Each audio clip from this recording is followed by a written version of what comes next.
آج بولٹن کے شہر میں پاکستانی زیر انتظام جموں کشمیر میں چلنے والی تحریک جوائنٹ ایکشن کمیٹی کے زیر اہتمام ہونے والی تمام شٹر ڈاؤن اور پہیہ جام ہڑتال کی مکمل حمایت اور عوام کے ساتھ یکجہتی کا اظہار کیا ہے۔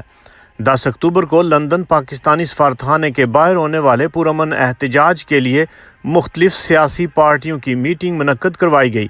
میٹنگ سے تمام شرکاء نے 5 اکتوبر کی ہڑتال سمیت جوائنٹ ایکشن کمیٹی کے تمام شیڈول کی حمایت کا اعلان کیا ہے اور کٹ پتلی حکومت کی طرف سے ایکشن کمیٹیوں کے پرامن شرکاء اور قائدین کے خلاف غیر قانونی FIRوں اور گرفتاریوں کی بھرپور مذمت کی گئی ہے۔ آزاد کشمیر حکومت سے مطالبہ کیا گیا کہ گرفتار شدگان کو فوری طور پر غیر مشروط رہا کیا جائے اور عوام کے تمام جائز مطالبات کو فوراً تسلیم کیا جائے۔ اس کے ساتھ ساتھ ریاست کے تمام وسائل پر ریاست کے عوام کو اختیار دیا جائے۔ شرکاء نے 10 اکتوبر کو لندن پاکستانی ہائی کمیشن کے باہر احتجاج کی مکمل حمایت اور پرامن شرکت کا اعلان اور برطانیہ میں بسنے والے تمام برٹش کشمیریوں اور کشمیر دوست لوگوں سے اپیل کی کہ وہ 10 اکتوبر کو دن 12 بجے پاکستانی ہائی کمیشن لندن کے باہر مظاہرے میں شرکت کر کے آزاد کشمیر میں چلنے والی عوامی حقوق تحریک کے ساتھ اظہار یکجہتی کریں اور پاکستان کے زیر انتظام جموں کشمیر میں ہونے والے ظلم و جبر کو روکنے میں